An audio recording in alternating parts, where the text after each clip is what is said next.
After the success of Warzone, the WWF and Acclaim teamed up again to shell out a sequel. And this would actually be the last time the two companies worked together, as WWF was already in the process of working out a deal with THQ. Funny that both companies no longer exist. Anyway, in August of 1999, WWF Attitude was released for the PlayStation and the Nintendo 64, and later that year for the Dreamcast. Now, after all the issues I had with my last video, I'm not even going to try to show you the intro for the game, but it is a worthy intro, packed with plenty of clips of Attitude Era action set to the Monday Night Raw theme of that era. Also included at the end of the intro is a dedication to Owen Hart, who had tragically passed away earlier that year. Now, this game is completely loaded with options and match types.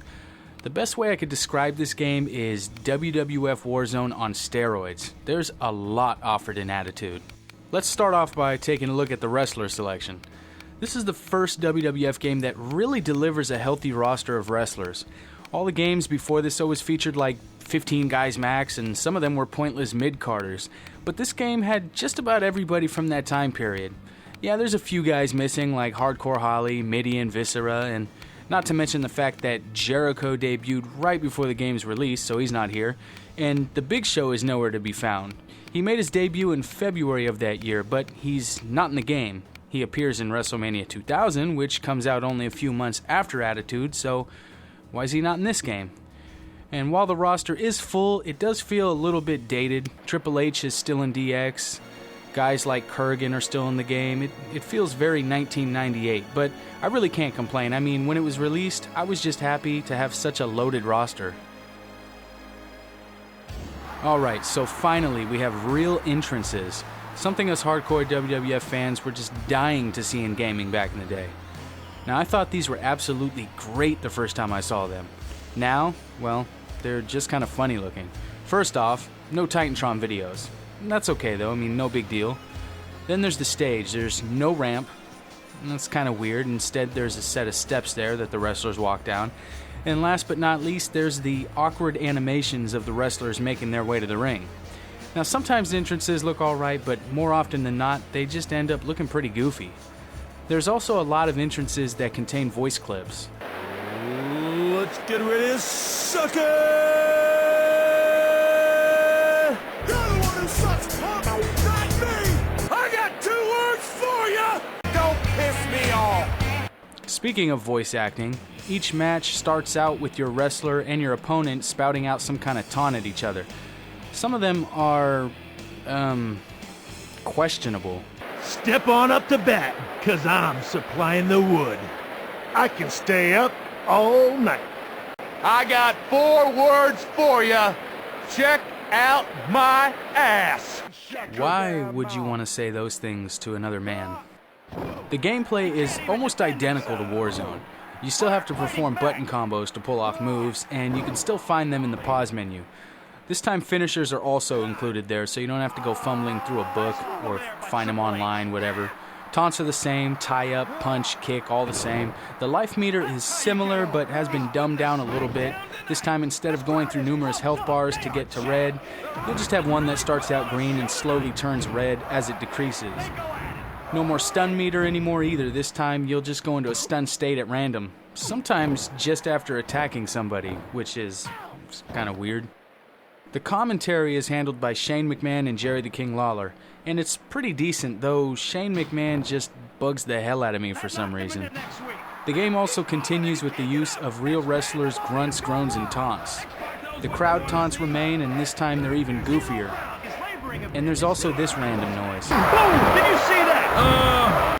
What is that? I mean, seriously, does anybody know? I've heard it in numerous matches for years now.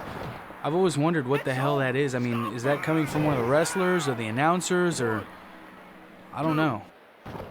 Graphically, it's a slight improvement over Warzone, but retains the same basic look. The crowd looks better, the arena has some more detail, and the wrestlers are a bit sharper looking than before.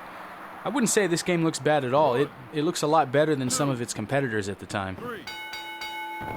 Create a Wrestler mode is back and better than ever in Attitude. Now, I spent hours upon hours in this mode when I was younger.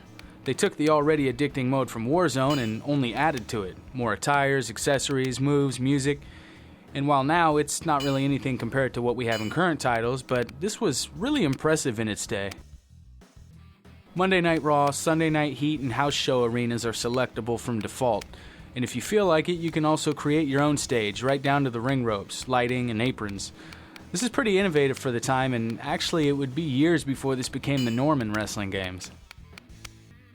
Now speaking of creativity, there's a create a pay-per-view mode where you can name your event, create matches and arenas, and play out your pay-per-view from start to end. Like I mentioned earlier, this game is packed with match types.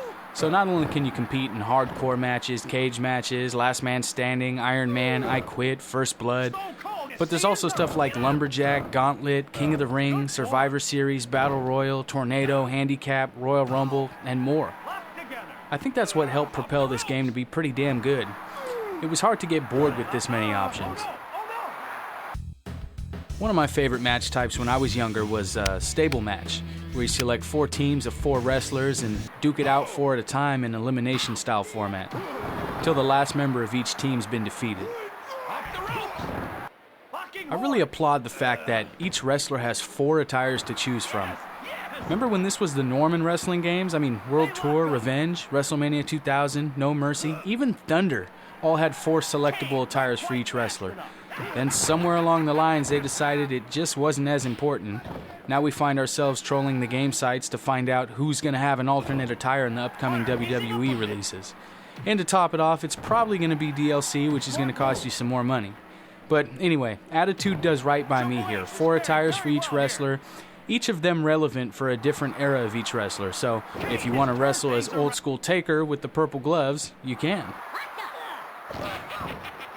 There are some unlockables within the game. A few of them are wrestlers and some are cheats like Big Head Mode and Squeaky Voice Mode. You unlock items by competing in Career Mode, where you select a wrestler and start your WWF path, competing at house shows and then working your way up to Raw and pay-per-views.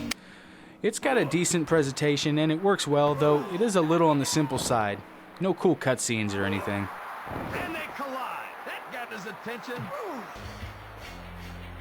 Overall, Attitude is a good game. I feel it was overshadowed by the fact that WrestleMania 2000 was only a few months away when it was released. It was kind of the end of an era. I mean, Acclaim and WWF had been tag team partners for a long time, and now they were parting ways. I feel the gameplay could have been a little more polished, but overall, we got a great product with this game. There was plenty to keep us entertained, but little did we know just how good the WWF games would get in the coming years. The Rock couldn't give 2 drops of monkey urine about you. Prepare for the rock bottom.